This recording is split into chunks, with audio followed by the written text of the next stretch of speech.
self-talk. Hey, we're live. Good evening, UK Crime Book Club. I'm Sam, and we have got Ben, our quiz host, with us for his first live interview as an author, which I'm thrilled to work with. So go on, introduce yourself. Show off your books, Ben. All right. Well, yes, I'm Ben Bruce, and I've written a couple of books. There you go. The Regulators was the first one. Shadow of Malice was the second one. They're in the same series, the Regulators series, which is a vigilante thriller. It's not what we'd probably have as the normal sort of crime fare that we get in the group, but you know, there's still crime based, and it's just not cops doing the well, there are cops in it, but vigilantes as well. Sorry, there are cops in it, yeah, but there are. There's so much more going on than just the normal police procedural. Yeah, they are. There's a lot going on, and it's trying to get all that sometimes into a book can be a challenge. I think I take a lot of inspiration, perhaps from things like 24 was a big inspiration, or Spooks and things like that, because you've got these sort of agencies operating outside of the law. Anyone who knows me perhaps knows that I'm not. Well, how do I best phrase this? That I like to do things my way, and I think these books in that respect are an extension of that facet of my personality, that perhaps what is the accepted way of doing things isn't necessarily the Ben Bruce way of doing things. I was just going to say, it's not the Ben Bruce way, is it? Sorry? It's not the Ben Bruce way. No, I'm just going to turn you up a bit here. All right, there we go. I can hear you. Probably hear you a bit better now over my own. Go on, can you hear me, Ben? I can now. Yeah. Sorry, I'm I should have put my cans on or something, but then I would have just been looking weird. But yeah, so yeah. I've got my. Well, that's it. I've only got really big ones, and would look like I was flying a plane or something as I spoke to you. I don't know if that works. Right. So let's start off with why people might recognise you from here first of all. So you are our quizmaster. That's right. Yeah. Every month on a Thursday night, once a month, we have an hour in my company where I sort of talk into the void and ask questions, and hopefully people enjoy it. Apparently we got really good views on the last one on the YouTube, so I'm really thrilled that people are actually taking the time to watch it. They were Facebook views, so at the time that I looked. So we tend to get more people in the group watching on Facebook. Yeah. And when I looked, it was at 599. So I thought, right, got to send you that because that's quite an achievement. I know. I was blown away by that. What I will say to those people who've watched it, after the fact, join the live group, get in the live chat, because I can feed off of you guys a little bit more rather than just talking to myself and the voices. Yeah, but yeah, no, come and join the live chat. It's lots of fun, and we get our regulars in there. I'll give a big shout out to Pat. She's always in there. Obviously, Sam and Kaz are there, and Kaz scored really well last time, didn't she? She absolutely smashed the quiz. My low score, never. Well, somebody has got to have the widest shoulders to prop up the rest of them, Sam. And that's you, the strongest member of the quiz team. Oh, jeez. I just don't retain anything. It's ridiculous. Well, see, that's why I have to write it. That's why I've got two screens going at the time when I'm doing that, because I've got it all written down in front of me. If I was to do the quiz, not a chance. I couldn't even think of see, no, I can't remember who it was. Never mind. Let's move on. Moving on. Later on, I'll give everyone a little heads up that later on we're going to have a cover reveal, but not yet. We're going to save that for towards the end. Well, I'll be announcing the cover reveal because I can't actually do it. I've not primed it. There'll be a cover reveal announcement about a cover reveal, but it's not actually happening now. But there are, yeah. Okay. I should communicate that, shouldn't I? But yeah. So right, do you always plan to stick with crime thrillers? Are you going to write in any other genres? Absolutely going to write other genres. I've never understood. I think coming from a TV background, I'm used to people writing different things. Tell us what you do for your job, your day job at the moment. Yeah, so my day job, I work in TV, within factual mainly. exclusively. But go on, tell everyone the one that I'm asking about, the one that really gets people going. Which one? There's a few. Vicky McClure and the Babies. Our Dementia Choir. Yeah. Yes, the wonderful Vicky McClure, who lots of our members will know from being absolutely amazing in Line of Duty. Vicky McClure, our Dementia Choir, was very privileged to have been a researcher on that show and putting together what was a life-affirming piece of television, and not just what we got in front of the camera, what we did for the people who are living with dementia and Alzheimer's, and for their families who support them through this disease. You know, we're still in touch nowadays. You know, a couple of years on, 2 years. It was 2 years last back in September that we did the actual concert itself. Never mind the whole filming, and we're still in touch with these people. Last September, a number of us ran the Nottingham Half Marathon to raise money for the choir, which again was a privilege, and it hurt. And I'm never doing that again. But you know, we've actually, the crew have been singing for the choir. Can you sing? No, that's the best part. But we have the wonderful Mark DeLissa as our vocal coach, so it makes it sound like we can sing, and he sings over the rest of us who can't sing.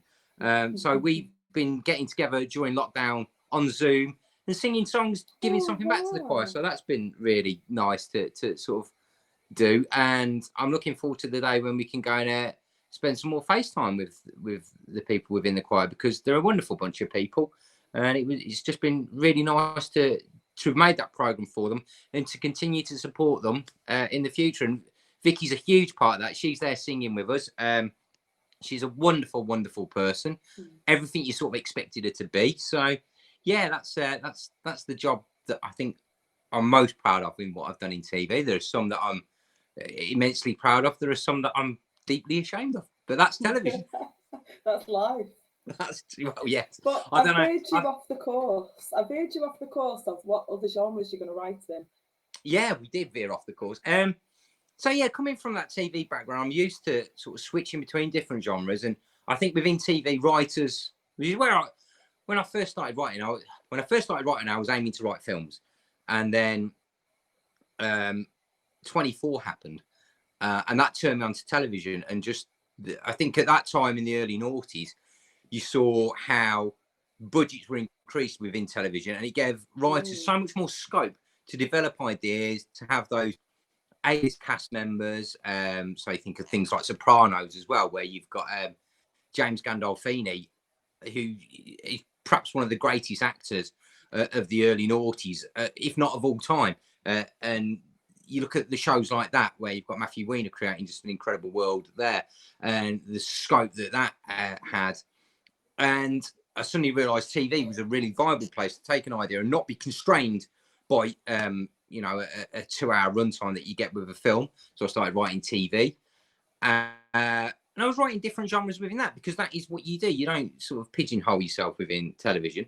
So when I came to writing a book, when I made the decision, right, I'm going to write a book with the Regulators, I've got all these ideas going around in my head, and it just seems sensible at some point to write those as well. It's not a done thing in TV, in literature as such. There aren't many people who are jumping genres, but I'm, again, as I said earlier, I don't particularly conform to many rules and expectations. No. So I shall be continuing to write whatever I want, whenever I want. That's probably why I'll never have an agent or a publishing deal. So is that why you went down the self-publishing route? Yeah. Or are you a control freak then? No, I think I know the answer to this. No, absolutely not a control freak. And in relation to that as well, and sort of going on to the idea of perhaps coming from a TV background, sort of changing my view on books. If somebody turned around to me and said, Ben, I've got an idea for a Regulators novel, I think it fits within the series. Cool. Franchise that. Go and write it, and give me 10% sound. Oh, absolutely. Nice. Because again, I come from that. You work in TV, and you come from the idea of you prep yourself to working in writers' rooms, and some people write some episodes and some people write other series, and maybe you'll come back one series and write another series. So if somebody said to me they wanted to write a Regulators book, have at it. You know, go for it. So you know, you could franchise that or anything else that I write. If you want to tap into my universe, just pay me my dues while you do it, and I'm all game. I love seeing what other people can do. I've always worked well. I've always worked at my best when I've listened to other people's input. And again, one of the reasons why I joined this group was to get that feedback from the readers and listen to what people want to do. So in that respect, no, definitely not. And so the reason I chose to self-publish was just because it was. I think am I anti-authority? No, but also at the same time, yes, which is ridiculous. But the notion of having an agent and a publisher and somebody overseeing my creativity doesn't appeal to me. Somebody, you know, checking my ideas and reining me in. That doesn't work for me. If somebody's telling me you can't write this and you can't write that, well, it's not going to work, because writing has to come from you. It has to come from your passion, your energy, and that's so self-publishing for me. I'd written a script of the Regulators to give you the full lowdown of where it came from. I'd written a script. It was a TV pilot. And I'd taken it to Sky Atlantic, and they were looking for someone at the time. I think the woman I spoke to said they were looking to replace Strikeback, which they never actually did. I think Strikeback's just finished, so maybe they did. Maybe I could send it back in. But they were looking for that, and I wrote the script and I liked it, but they didn't. And I was like, you know what? It's not going to get made. And I'd heard about Amazon self-publishing, KDP, and all that, and I was like, well, let's have a look into that and see how hard that really is, because I think I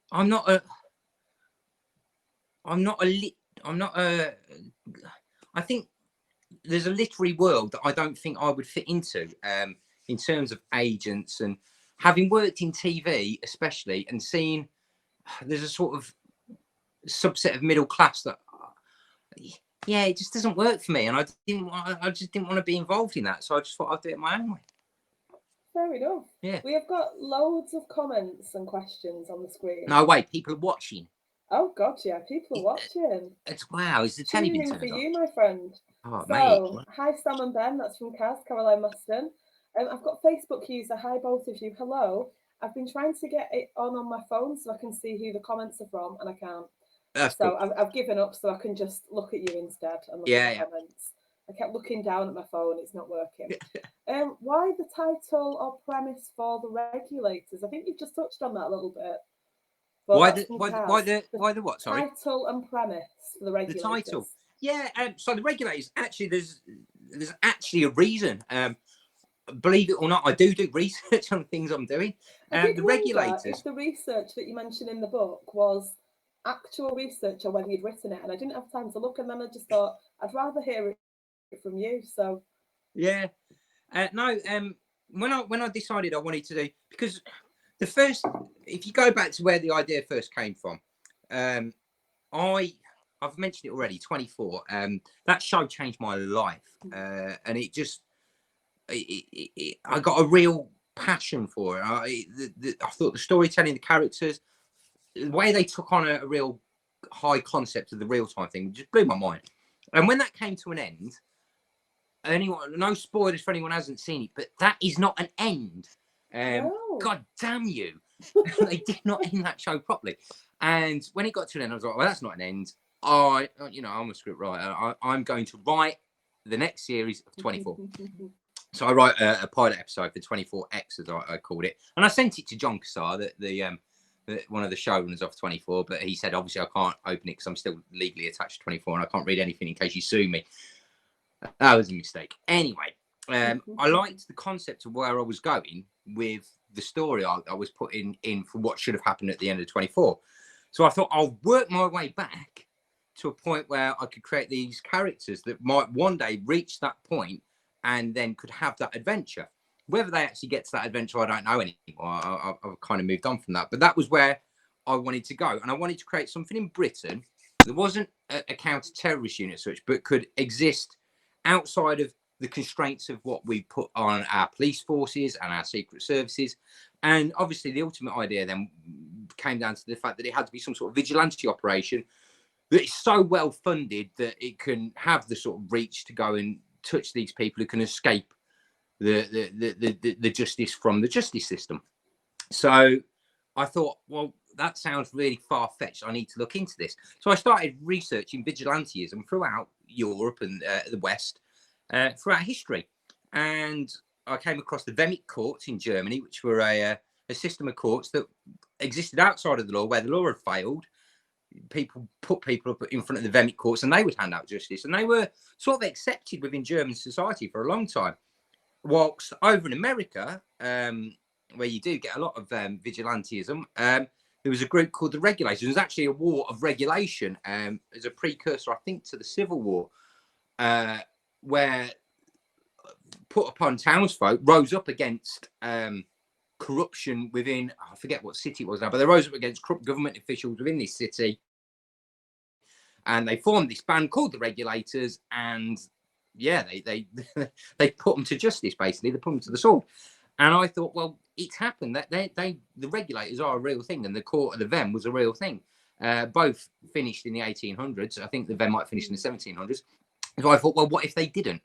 So I've just borrowed actual historical facts and brought them into the current day and said, what have they, where are they at now 300 years later?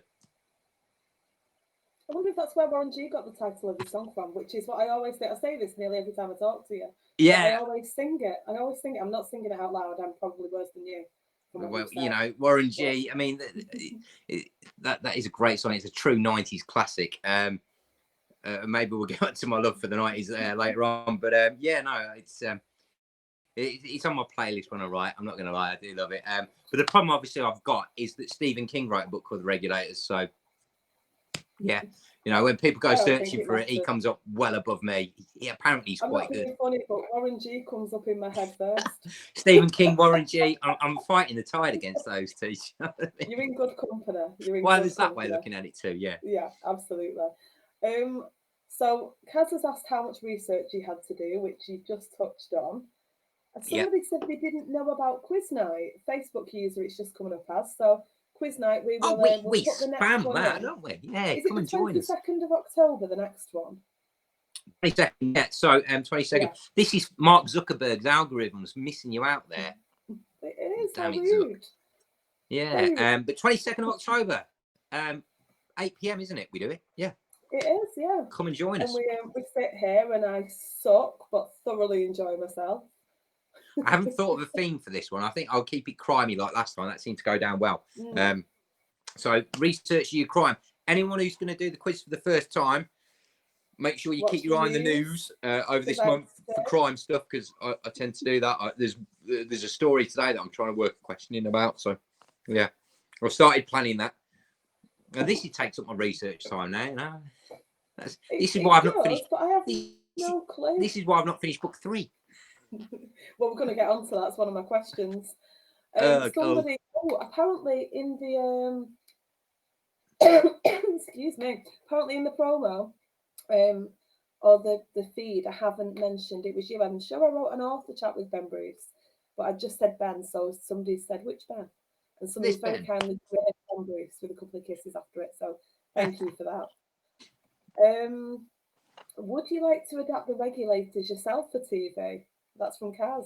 Oh, that's a good question. Do you know, when I was growing up, I always thought I wanted to, be one of those write, direct to Tarantino, because you do, don't you? When you're young and cocksure and arrogant. But I think the older I've got, and actually the reality of working in television and the reality of what goes into directing and creating a show, no, because I've done those stories now. The first 2 books, I've done them, and in that respect, I need to move on and go and do something else. I'm always looking forward. I'm never looking backwards.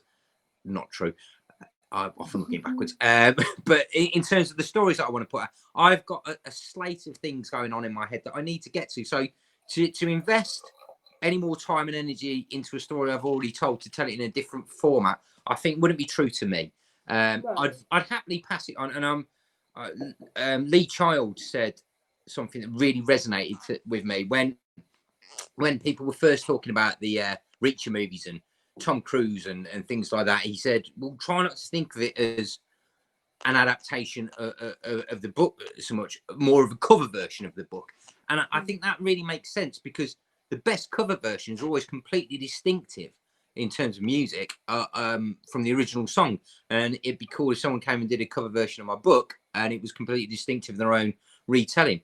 And in TV, that's the same. The remake of Battlestar Galactica, completely different to the original, but compellingly brilliant and far exceeds it. And the Thing film, the remake of The Thing, the 82 version, Carpenter's, is far better than the original. So, if somebody said they wanted to do it, I'd happily come in as an exec producer and sit in a couple of meetings and have my chat and come down to the set and hobnob with the stars and everything. And I'm definitely going to the wrap party. But after that, my contribution is just picking up a paycheck. Do the UK Crime Book Club admins get invited to the wrap party? Yeah, of course. Absolutely. Guest listed. Absolutely. I love that. Kaz has said, you're really active on social media. Do you think that helps you market yourself and your books? I don't know. It's the honest answer to that. And I contemplate that. I did, a really good friend of mine, I hired him at the end of last year to help me with my social media because I wanted to make more of it. And he's a lovely guy. I went to uni with him, Matt Horn. He's the best fake Canadian I've ever met. What is a fake Canadian? Because he calls himself Canadian and he's from Shrewsbury, but he lived in Canada for ages. And that's cruel because but I love the guy. He's absolutely brilliant. And unfortunately, because I decided to delay the book, we couldn't finish the project we were doing in terms of social media. And he sort of encouraged me to be a bit more proactive than I was being.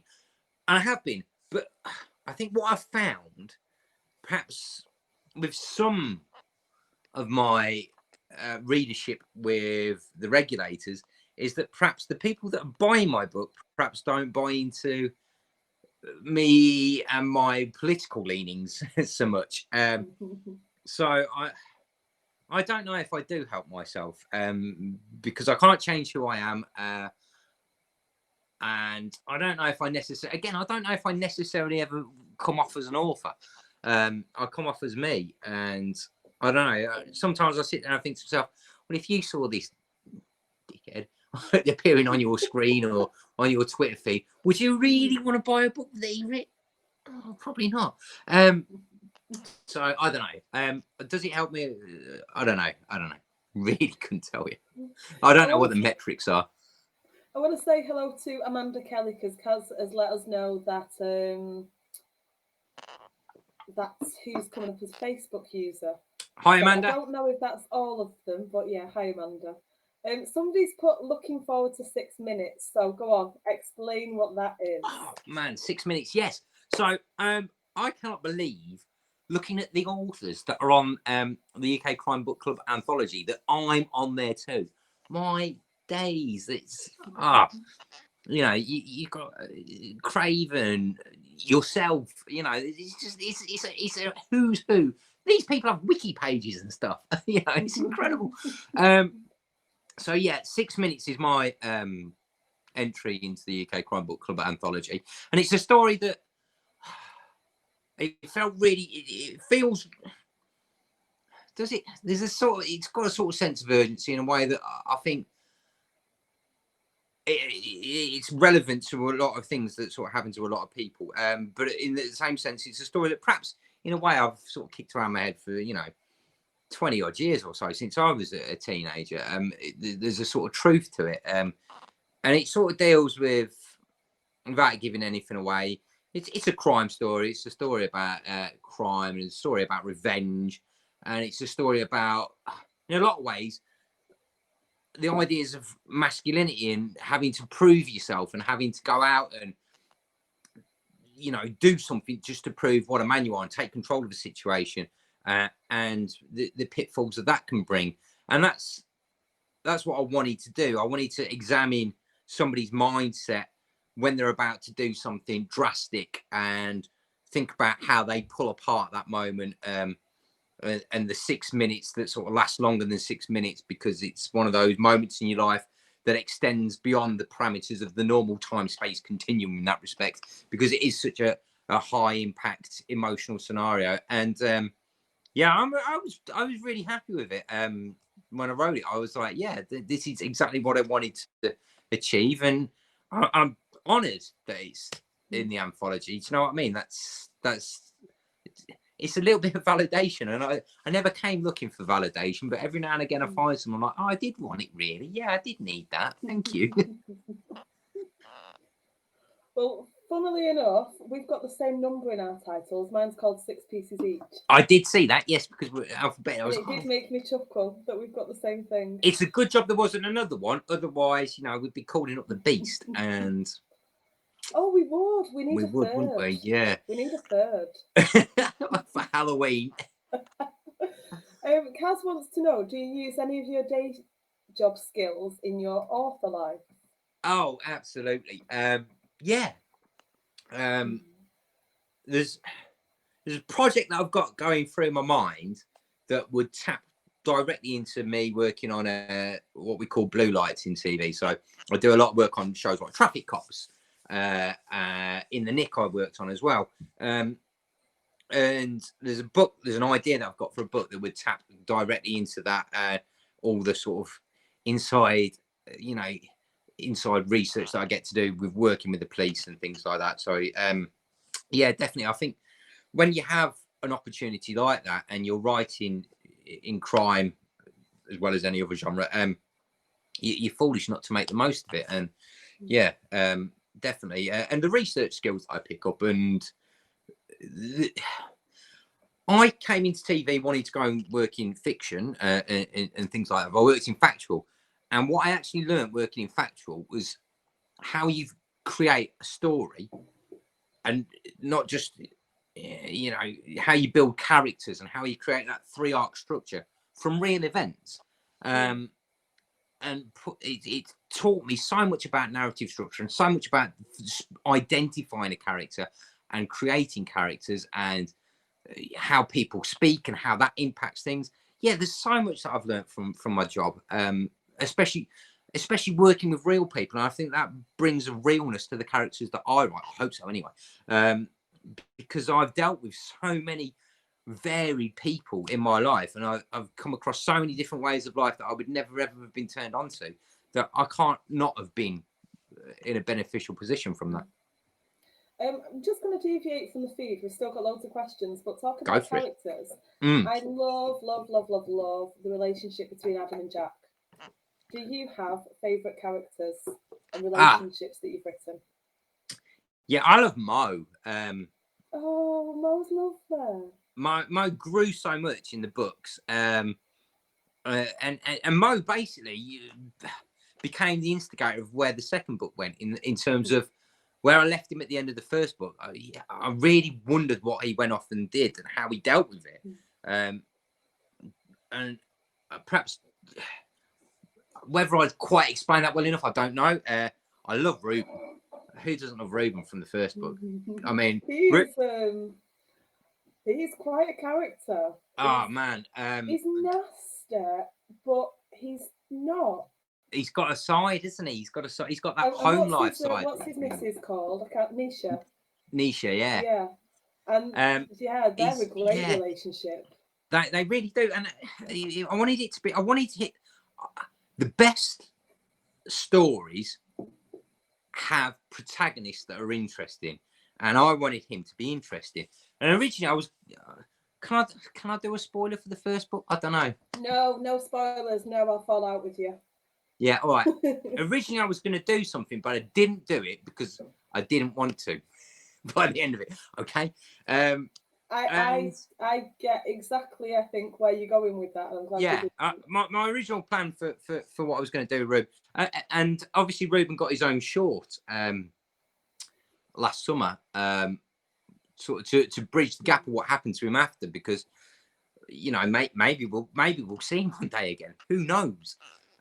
Maybe the boy's got some legs in his life afterwards. Maybe he's going to do something else. I don't know.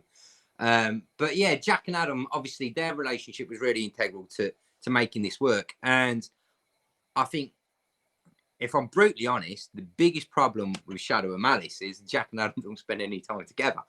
And that really impacted what I'm doing in Deadline, in the sense that I can say this because it's never going to happen, in the sense that originally Adam was dying. I was killing him in Act 1. And I'm not doing that now. So there you go. I'm not killing Adam in Act 1. He might die in Act 2, but I'm not doing it. So yeah, but their relationship was the basis of book 1, and it didn't happen in book 2. And I just felt that why kill a character when you've got so much to explore? And I'm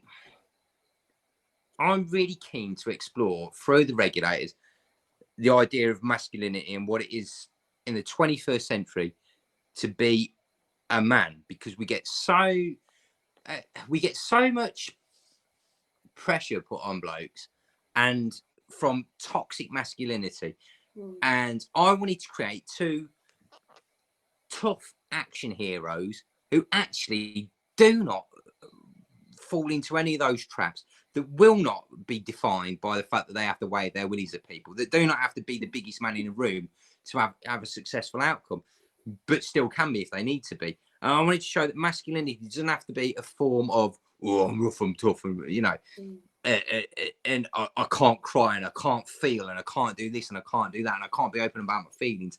And that is what I want to explore with the Jack and Adam relationship. The more that the Regulators series goes on, is this idea that men actually work at their best when they talk to each other, when they open up with each other, when they're honest with each other, when their feelings are on show, and then they can still go out and kick some ass afterwards. I love that. I absolutely love that. I don't think we see enough of that. Sorry? I don't think we see enough of that. I think, no, it's the kind of world I want to raise my son in. So yeah, I mean, that's what we should all be doing. I think so many. I mean, I look back at the bloke I was when I was 18, 19, early 20s. Because you're trying to hate this idea of masculinity and manhood that just, do you know what? It's corrosive to yourself. It's corrosive to the people around you. You don't build relationships from it. And why would you want to emphasize that in any way, shape, or form? And I've got, I know we don't talk politics in the group, and I get that, but I think as an author, you've got a platform and you've got a duty to put forward ideas and viewpoints to make the world a better place. And if my books don't have at least a little drop of that in them, then I shouldn't have written it in the first place. Because if I'm just writing a story for the sake of telling the story, that's just completely pointless. But if there's a message that I've encoded in there that somebody might just pick up and go, I get that, then my job is done. And yeah, definitely, I think in Deadline, in book 3, I'm exploring that a lot more with Jack and Adam about how they feel and how they find it hard to open up, and I'm trying to get them there to open up. And I'm really enjoying writing that side of it. There's some really nice scenes in the book, and then also there's loads of violence. I actually really like the violence. It's really well written. Well, thank you. Scene, considering I've never been in a fight in my life. Camera, but there's a scene that we'll talk about afterwards. I can't because it would be a spoiler. So I'll talk to you later. Cool. Yeah. But so apparently the question asking about the anthology story that you've written was from David Gilchrist, a lovely Hi, founder. David, David, the granddaddy of the group. If you're busy, because you'd make a good admin. Pardon? David also said that you'd make a good admin. Are you busy? So I'm up for it. Sign me up. Watch the power go to my head. That's what you've got to watch out for. Yeah, no, David, no, he's busy.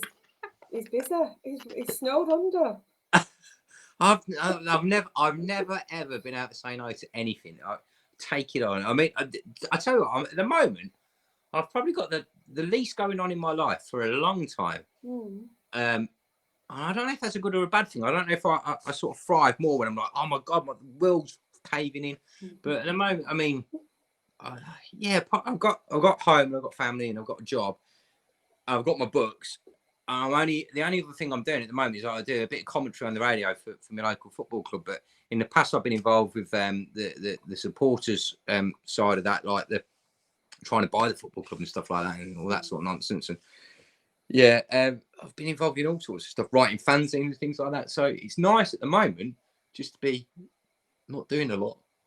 And you would have thought that probably would have translated into writing more, but I think it's made me a bit lethargic. So yeah, give me more, give me more. Right, let's read you some of the comments from the side. So Amanda Keller, hi Amanda again. She said the algorithm's definitely messing around, so she'll be around for the next quiz. Sweet. Are your 2 books series or standalones? So I think we've Series. kind of covered that they are series. Yeah. But you are interested in writing standalones as well at some point. Oh God, yeah. I think the next book in the Regulators is the final part of this 3-act, 3-book trilogy. And I think the next time I come around to writing a Regulators book, it'll be a standalone Regulators book. Oh, okay. And I think I'm not saying I'm done with trilogies. I'm just saying that this is my first time writing anything. I'm not afraid to say that it's been a learning curve. And I think that I want to, the next time I write a trilogy, I want it to be when I'm a professional author, not with a day job. Because I think you need to spend so much time making sure your story is so developed that it actually flows perfectly. And I think that's part of the reason book 3 is taken so long, is because there's been, I won't call it repair work, but I think I've had to spend a lot of time getting the story to a point where it will end, where perhaps book 1 and 2 perhaps didn't give it the chance that it perhaps needed to be where it needed to be. And that's just me being brutally honest about my own work there. But book 3 will end it, so it's worth reading the first 2, because book 3 will end it and you'll love it. It'll be brilliant. Or you'll hate it. I don't care. Oh, you do. You so care. No. Yeah. No, I care if you love it. I don't care if you hate it. Yeah, we don't need to know about the hate, no. Yeah. Do you have the whole book planned out before you start writing it? And how long did it take you to write the last 2? Good question. So when I came to the Regulators, the first one, I'd written the script, obviously, for the first one, and then I started adapting the script when I started writing it. How was that bit, to adapt the script into a book? How difficult was that? To be honest, that was probably quite easy in the sense that it'd never been made. If it had been a script that had been made, it probably would have been harder, because I think you have to make sure you're trying to adapt it in a way that's different. Like I said about, the idea of cover versions. But in the sense that it was just, it's just a guideline, isn't it? And so in that respect, I could switch it. I think it worked well. Was it almost like the planning had been done, so all you really had to do was... Yeah, but it wasn't the whole episode. It wasn't the whole story. So I got to the end of the script, and then I was like, "Where do we go?" There's just blackness before me, and thankfully, I sort of found my way through. And I did at that point. I sort of planned out a bit more, and then book 2, I'm trying to remember. What did I do with book 2? How did I plan you out? I really can't remember whether I planned book 2 or not. I knew what I wanted to do. I'd worked on a show, without giving anything away about the how it ends or anything, or the story. It does deal in a respect with child sex abuse, and I had worked on a show dealing with that, and I knew I wanted to try and do something along those lines, in a sense that, how am I trying to phrase this? I wanted to create the characters that could get revenge for people who couldn't get revenge for themselves. When you listen, I mean, I had to listen to some horrific stories the process of that show, and you can't help but get a sense of helplessness for some of these people. And I just wanted to create a couple of fictional characters who could go out and get the bad men.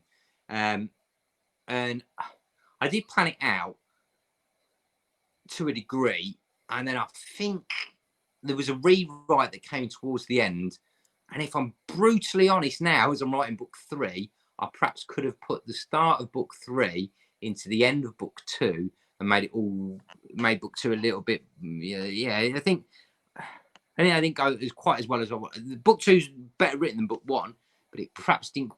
I didn't quite stick the ending in the way that I wanted. And then book 3, I planned it all out. I started writing it, and I went, "This is terrible," and I ripped it all up. And I planned it out a little less prescriptively. And I've started writing it. And the problem I've got, because if I have too long on an idea, I come up with new bits to it. So every now and again, I'm going, well, let's go back and just put that bit in there and tweak that bit. And it's, I need to finish it before I completely change it again. That's where we're at. But planning does happen. Usually they take about 6 months to 9 months to write. This one, what we're on now, it's 18 months. Well, it's been one of those years, hasn't it? Yeah, Was it cathartic for you? Now, obviously, you'd heard horrible stories, real stories from people. Do you think it helped you find not necessarily closure, or maybe closure, but some like a slot in your head where you could kind of box it off and think, right, I feel like you couldn't do anything about the actual real life stuff, but you found a way to help yourself box. I think I've got to that point already. I think I'd had conversations with people in my life after doing that show. I didn't at first, and it was. I mean, it's a show I'm proud of working on, but I don't think anyone can really understand how some hearing stories that you hear like that in the first person, in the unedited, in the gory, visceral detail, are going to affect you. And I think it took me a couple of months before I realised, actually, this has really, really put me in a pit. And I'm struggling here. The world just felt dark and black. And I was genuinely depressed off the back of it. And I started to open up about how I felt, about what I'd heard. I mean, nothing like that was anything I'd ever come across in my life before. And I started talking to people about what I'd heard and what people had said and what had shocked me. And then people started saying, they had not similar experiences, but they'd also had experiences and stuff. And I think that opened my eyes to the fact that the world was, a pretty bad place. And then I started to consider my own behaviour, not in a sense of I'd ever done anything untoward like that, but in the sense of my angle of respect to women that I perhaps hadn't shown when I was in my 20s. And I reevaluated the relationships I'd had. I reevaluated the way I'd spoke to people, the words I'd used, the language I'd used. And I realised for myself that I had to make a positive change. At that point, I didn't have a daughter. I've got one now, thank the Lord. And I knew there was a possibility I could have at that point. I thought, you know what? If there's any women that are going to come into my life, I want to be a better role model. So I don't think the book was the catharsis. I think the book just came afterwards. But yeah, there was a lot of soul searching. There was a lot of, I think I'd always viewed myself as a feminist in the sense that I believed that women should have equal rights. But at the same time, I didn't believe that that women faced anything different in life. And talking to women in the aftermath of doing that documentary, not just about how the job challenges they face, but just how they live their lives in a different bubble to men, completely changed it. And it made me realise I'd never been a feminist before, and I was giving it lip service. And now I'm much more aware of what people face in life. And I don't think the book did anything in any way to address that issue, and that's probably something at some point I will try and do at a later point. But what it certainly did was shape the fact that the female characters that are writing my books do not need any help from any men. There's a scene there's a couple of chapters in book 1. I've got to stop calling it a scene because that's TV talk. There's a couple of chapters in book 1 where one of the characters is in a pickle and you're waiting for the blokes to ride to the rescue. And this is going to be a spoiler, but I'm not really too bothered about that. She doesn't need men to ride to her rescue. This isn't that sort of book. I don't do that. You know, women can sort themselves out, mate. They don't need us to come and help.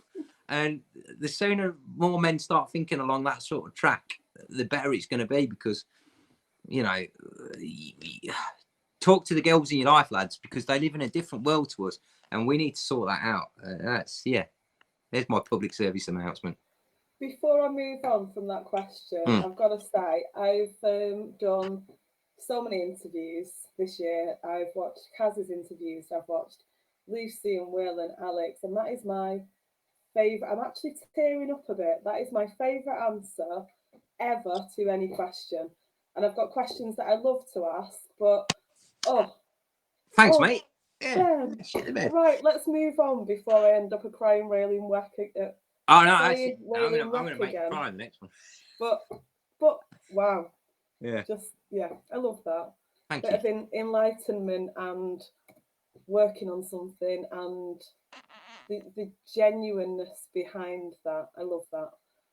Let's move on. So we have tweet conversations about The Expanse every now and again, says Kaz. I don't know really what that means. The Expanse is the greatest sci-fi show on TV at the moment.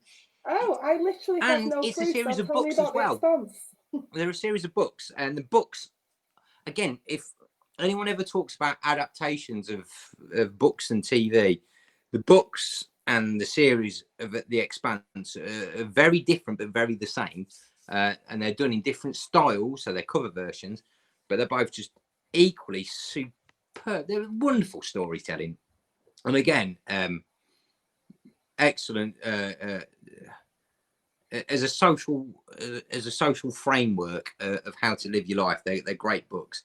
There's a character in The Expanse called Amos, who I could only dream of being able to create a character like Amos.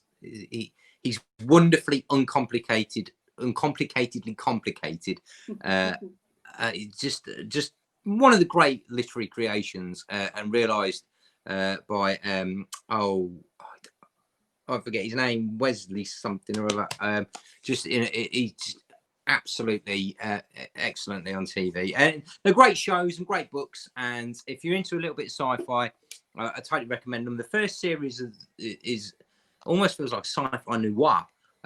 So if you do like that, maybe that's a good gateway point to you if you're into your noir.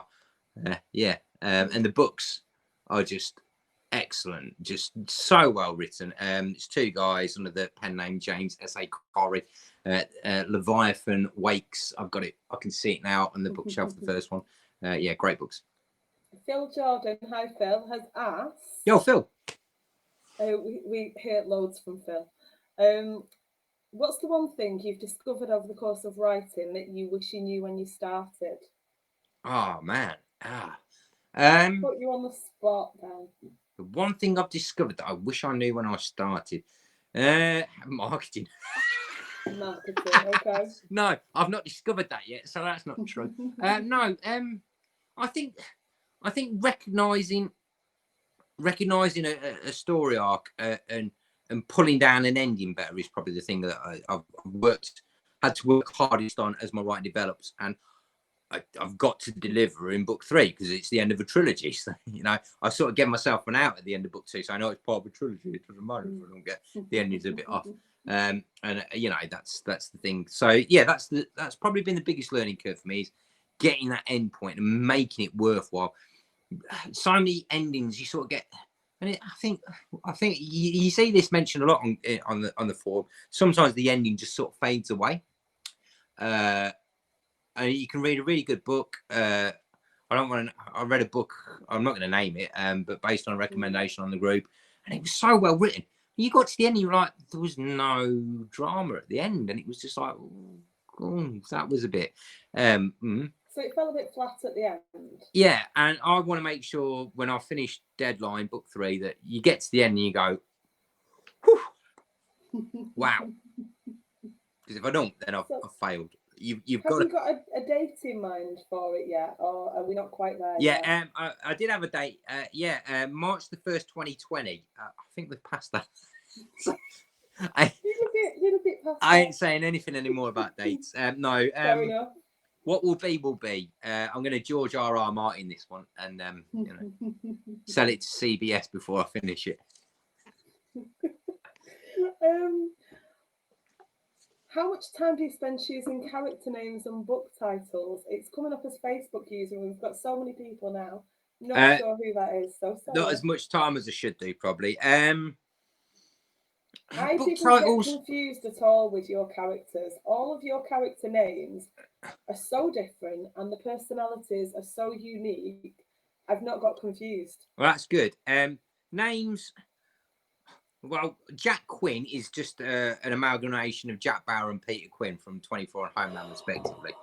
Peter Quinn. I know, innit? Oh, we could do a full hour on Peter Quinn, so let's just move on. But yeah, he's just amalgamation of them because I thought they're two stunning characters and I wanted to pay some tribute.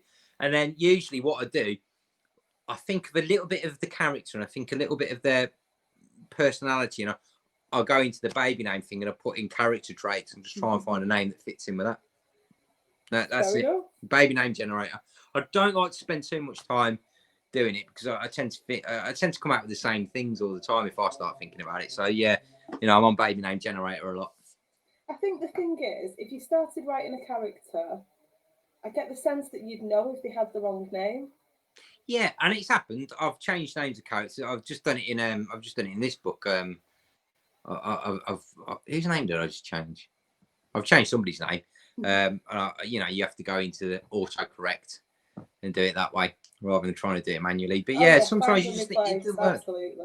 Yeah, and sometimes you'll come up with I've changed a character's name before. There's been nothing wrong with their name, but it's been too close to a character's name that's come after, and you've just gone, well, no, that their name is right, so you've got to go. And I've done it that way. But yeah, it's just, I don't know. You'll write the name, and if it fits, it fits, and if it doesn't, it doesn't. And I don't like to spend too much time dwelling on it because if I feel like it don't fit, then I sort of think to myself, well, at some point I'll get there, and I could procrastinate all the time I wanted on this. So I just try and move on, and if I'm not 100% sure, then I'll either change it or I'll completely forget about it. And you know, it didn't really matter that much anyway because you're probably just an aside character. Somebody's written, gee, this guy can talk. That's good. I don't know. Is that a compliment? Is that a compliment? I don't know. Absolutely. It's true. What authors have been an influence on your writing? Oh, that's a good one. Well, I mean, the obvious one for me is Lee Child. Like most lads my age, when I got into my teens and 20s, I drifted away from reading. Well, evenings were spent down the pub, and by the time I got back, there was no way I could put two words together. So I spent a long time not reading, and I can still remember the moment that I thought I'm gonna go and buy a book. I read loads as a kid, so I was reading everything and I was writing loads. And during my early 20s, obviously that sort of paled away. But one day I was sat there, I was at work, and Six Music was on the radio, and I was listening to that, and they were doing their book review, and they were talking about 61 Hours, is it? The Reacher book. And I just thought, that sounds... I don't actually know. Lucy's going to kill me. I'm not sure. Yeah. And I thought to myself, that sounds absolutely my cup of tea. So it sounded... Because one, it sounded a bit like 24, and I'm obsessed with 24. And so it sounded... They were talking about, like, it's a popcorn thriller. It's a phrase that I've always sort of loved. Because it's a phrase that I've sort of tried to exemplify in my books. And I thought, that sounds brilliant. So I went down to W.H. Smith's at New Street Station on the way and got it, started reading it, loved it. And he got me back into reading. And then I was reading Stephen King, Tom Clancy, things like that. Red Storm Rising by Tom Clancy is my all-time favourite book. There has not been a better book written on the history of this earth, nor will there be, than Red Storm Rising. It's World War III. It's incredible. James S.A. Corey, as I said earlier, brilliant. Henry Shorrier. Who else have I been reading recently? What am I reading at the minute? I'm reading a great book by Adrian Tchaikovsky, another sci-fi book, Children of Time, which is just, when you talk about world building on a fantasy scale, the first 2 chapters of that book drop you into this completely unique world without loads of exposition in a way that completely envelops you in what's happening. it's a masterclass of writing. It's incredible. So yeah, I think what writers inspire me. I'm picking up new books all the time from new people, and I'm continually being inspired. I hope that never ends, and I'm sure it never will, because books are fantastic. there's a world of incredible literary to get my head into, and yeah, loads of them. I love it. Yeah.